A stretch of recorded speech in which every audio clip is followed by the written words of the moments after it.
Star Trek Discovery just came out. I think it's on its third or fourth it's probably on its fourth episode by now. And basically a lot of hardcore Star Trek fans have always wanted another show to be after the events of The Next Generation and Voyager. So you could get the old Picard or old Geordi LaForge in it if you needed it. They've never done that. It does make the most sense to do that. But Captain Jean-Luc Picard, probably not as Jean-Luc Picard, will be on another show that is more Star Trek than Discovery. I think it's a big fuck you to Discovery, actually. Yeah.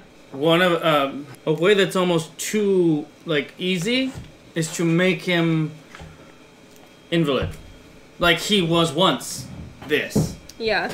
But now he's old, or now he's a drunk, or this happened. I think a way to use the noble Captain Picard, a great way you could use Patrick Stewart. There's a great episode of Star Trek The Next Generation called The Inner Light. The episode starts off very interesting because it's very mundane. They get approached by a probe that's literally 50 feet in front of the ship. And it transports right onto the bridge. Mm-hmm. And it zaps Picard and he goes into a coma.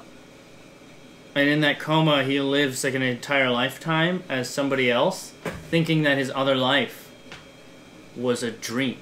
Mm-hmm. Everybody in his world telling him, oh, you don't know what you're talking about, you have a wife, you have this, and your life is good. And Patrick Stewart kind of clings to what, he considers it to have been a possibility, but in the end of that kind of lifetime, he's very happy where he is.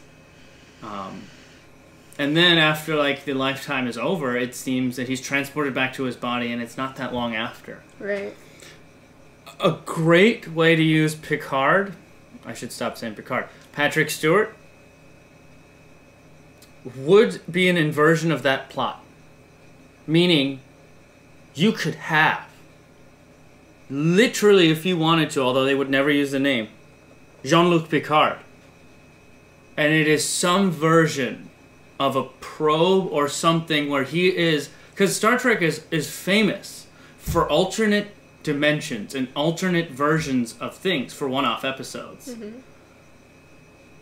Wouldn't it be great if they didn't devote an episode that was just inverted, but they actually lived in a universe which was dealing with the fallout constantly from inversions?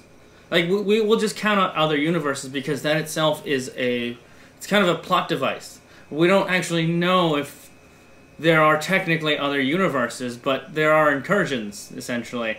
And this show, Orville, hasn't established what version of space it has yet. In Rick and Morty, there are other universes and dimensions and shit like that. Mm-hmm. And really, this isn't science, it's just we haven't established the rules yet. In Star Trek, there are other dimensions and other timelines. Yeah. So an inversion of that would be maybe his timeline gets crossed over, or the ultimate wet dream. The ultimate wet dream, actually, would be that, but connected to how Seth MacFarlane previously had used that idea. An entire Star Trek The Next Generation cast reunion.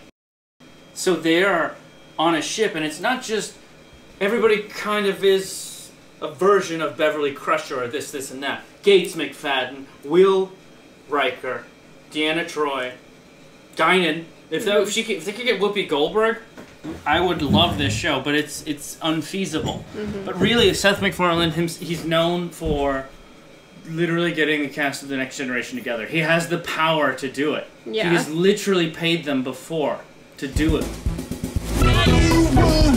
Congratulations.